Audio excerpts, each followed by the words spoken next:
오늘의 사연 지금 바로 시작해 볼게요.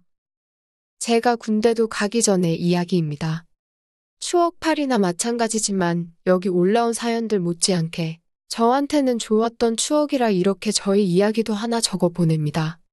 당시에 친구들하고 같이 동반 입대 신청을 해서 입대 날짜가 정해졌습니다. 그런데 그 날짜가 진짜 애매하게 잡혀서 본의 아니게 긴 시간을 학교도 다니지도 않고 백수로 지냈습니다. 그나마 다행인 건 동반 입대를 신청했기 때문에 허송세월을 같이 보내는 동지들이 있었다는 게 위안이 되었네요.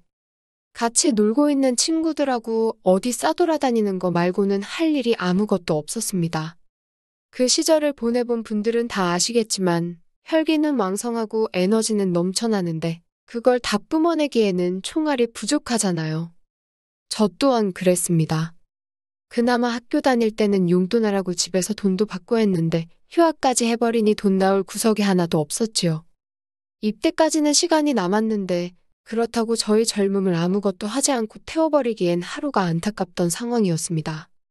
이러나 저러나 바꿀 수 없는 게 저희 입대 날짜였고 그래서 월급 받는 아르바이트도 좋지만 단기로 괜찮게 돈을 벌 수 있는 방법이 있으면 좋겠다 생각했습니다.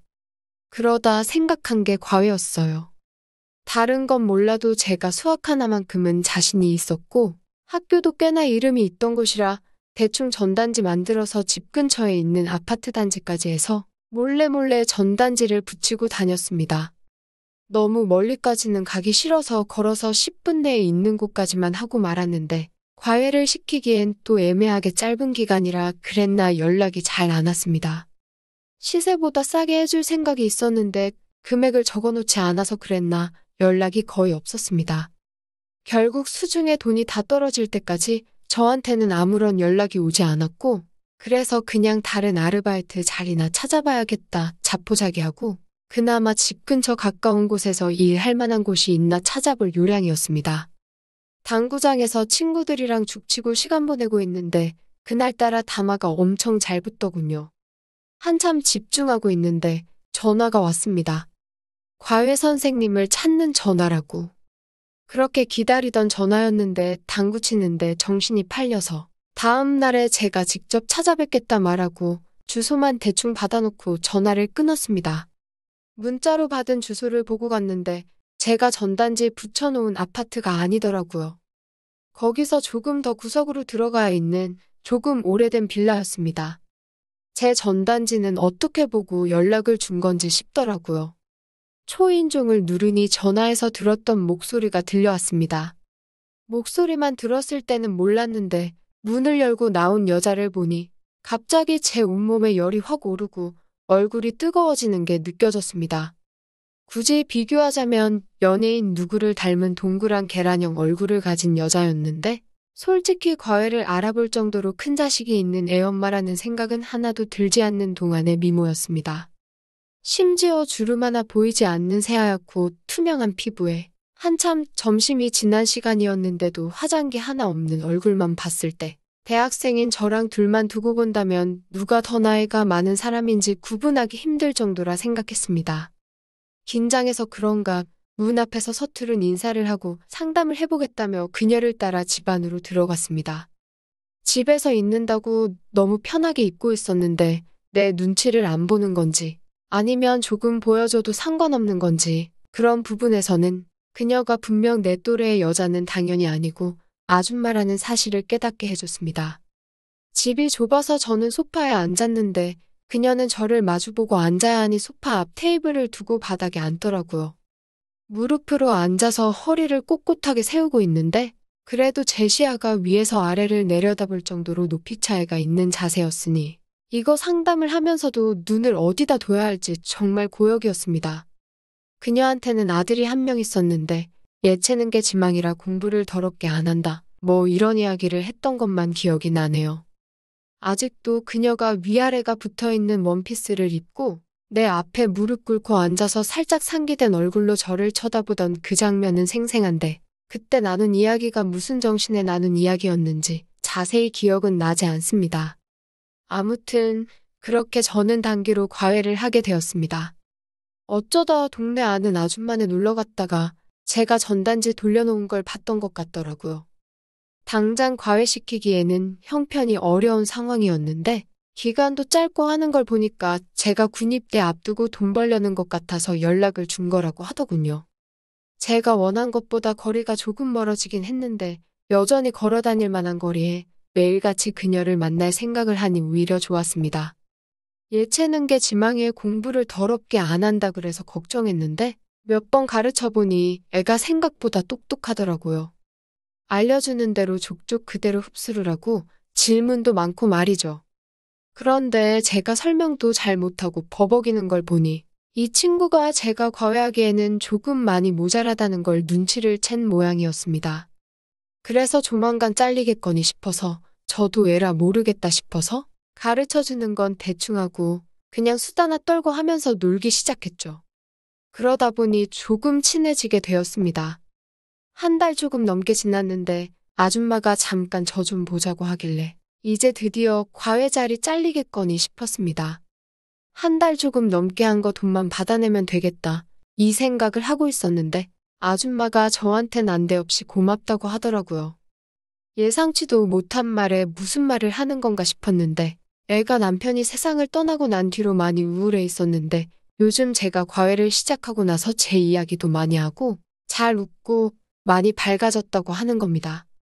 저는 당연히 남편분은 출근해서 집에 없는 거라고 생각했는데 사별했을 거라고는 생각도 못했어요. 아줌마는 아들이 저한테 말해줘서 그 사실을 이미 알고 있었을 거라 생각했던 것 같습니다. 좋은 게 좋은 거라고 저도 그냥 이미 알고 있던 척 연기를 시작했지요. 아마 아줌마도 제가 실력이 모자란 건 알고 있는데 애가 마음을 열고 밝아지기 시작하니 그 부분을 높게 샀던 것 같습니다. 그 뒤로도 저는 너무 돈만 꿀꺽할 생각하지 말고 좋은 과외 선생은 못 돼도 좋은 멘토는 되어야겠다 뭐 이런 생각이었는데 수업만 한 게 아니고 같이 밖에 나가서 볼도 차고 PC방 가서 머리도 식히고 하면서 공부하는 시간 외에도 같이 시간을 보내기 시작했습니다. 그런데 아줌마가 하루는 저녁 식사 좀 하고 가라며 저를 붙잡더라고요. 남의 집에서 식사를 대접받았는데 설거지까진 아니더라도 뒷정리는 좀 도와줬습니다. 아줌마가 키가 작은 편이었는데 높은 데 있는 그릇 같은 거 꺼내주기도 하고 뒤로 넘어간 거 정리해주기도 했지요. 그 빌라가 평수도 엄청 작은 빌라였어서 부엌이 많이 좁은 편이라서 본의 아니게 아줌마와 몸이 닿는 일이 빈번했어요. 처음에는 살짝 닿기만 해도 깜짝깜짝 놀랐는데 언젠가부터는 서로 즐기기 시작한 건지 일부러 대놓고 스치기 시작했습니다. 가령 예를 들자면 싱크대 앞에 식탁이 있고 그래서 싱크대 앞쪽에는 한 사람이 겨우 서 있을 틈 정도밖에 없거든요. 그런데 제가 일부러 물 가지러 간다고 냉장고에 가는 척 싱크대 앞에 서 있는 그녀의 뒤에 바싹 달라붙어서 지나가곤 했어요. 몇 번을 계속 그렇게 하니 조금씩 행동이 대담해지기 시작했습니다. 하루는 그녀가 찬장 맨 위에 있는 뭘 꺼내달라고 하더라고요. 그래서 제가 알겠다 말하고 그녀를 마주보고 서서 어깨를 감싸 안 듯 껴안은 뒤 까치발을 들어 맨 위에 있는 걸 꺼내서 내렸습니다. 중심 잡기 위해 지탱하는 것처럼 꾸미긴 했지만 누가 봐도 제가 그녀를 껴안으려고 수작을 부린 것과 마찬가지였지요. 그런데 언젠가부터 아줌마도 제가 일부러 저런다는 걸 알고는 그런 저를 받아주기 시작하더군요. 동안이라 화장이 따로 필요 없을 정도로 아름다운 그녀였지만 언젠가부터 제가 수업 때문에 방문을 하면 머리도 정돈되어 있고 입술도 빨갛게 칠해놓고는 화장을 하고 저를 맞이하기 시작했습니다. 그리고 매번 수업이 끝나면 저녁까지 먹고 가는 게 저희 일상이 되었지요. 그녀가 저한테 잘 보이기 위해 화장을 하고 있는 건가 궁금해져서 과외 끝나고 빌라 골목에서 기다렸던 적도 있는데 그녀가 딱히 밖에 나오거나 하지는 않더라고요. 순전히 저 때문에 그러는 거라는 걸 딱 눈치채게 되었습니다. 그러던 어느 날이었는데 수련회 일정 때문에 수업이 따로 없던 상황이었습니다. 일부러 그런 건 아니고 그때 저도 입대 날짜가 하루하루 가까워지면서 정신이 없어서 까먹었던 거예요. 그날따라 집을 나섰는데 나온 지 5분도 안 돼서 비가 주룩주룩 내리더군요. 집에서 가까운 거리였던지라 돌아가나 아줌마 집으로 가나 시간 걸리는 건 거의 비슷해서 그냥 후다닥 뛰어갔습니다. 그런데 빗줄기가 상상 이상으로 거세지기 시작했고 쫄딱 젖어버리게 되었습니다. 그 집에 도착해서 초인종을 눌렀는데 아줌마가 저를 깜짝 놀라면서 맞이하더라고요. 수업이 없었으니 그녀도 제가 올 거라 생각을 안 하고 있었고 오랜만에 화장도 안 하고 있었습니다. 화장한 모습도 예쁘지만 저에게 익숙한 건 자연스러운 그 모습이었기에 오히려 오랜만에 그런 그녀를 마주하니 더 설레기 시작했습니다. 수업이 없어서 그냥 돌아가도 되었지만 그녀는 비에 잔뜩 젖어버린 저를 보더니 들어오라고 하더라고요. 비라도 말리라고. 안 그러면 감기 걸린다고요. 급하게 갈아입을 옷이라고 꺼내줬는데 제가 입기에도 사이즈가 넉넉한 게 아마 죽었다는 남편이 입던 옷인 것 같았습니다. 굵은 빗줄기가 창문을 때리는 소리만 들릴 뿐 그 집 안에서 그녀와 저는 서로를 응시한 채 아무 말도 나누지 못하고 있었습니다. 2시간 정도 후에 소나기가 그치고 집 안으로 햇살이 들어서기 시작했을 때는 그녀는 그녀의 방 안에서 제 팔을 베고 누워 있었습니다. 그때는 철이 없던 때라서 그런 생각을 하기도 했어요. 좋은 선생님은 되지 못하더라도 좋은 아버지는 될 수 있겠다. 좋은 남편은 돼줄 수 있겠다 하면서요. 하지만 그런 생각을 하게 만들 정도로 그 아줌마는 정말 아름다웠고 제가 하고 싶다 말하는 걸 다 하게 해줄 정도로 저한테 헌신적이었습니다. 어느 정도였냐면 제 입대 날짜를 미룰 수만 있으면 미루고 싶더라고요. 하지만 그걸 제 맘대로 할 수가 없는 게 정말 아쉽더라고요. 입대를 3일 앞둔 그날까지 수업한다는 명목하에 그녀 집에 들락거리면서 그 짓거리를 했습니다.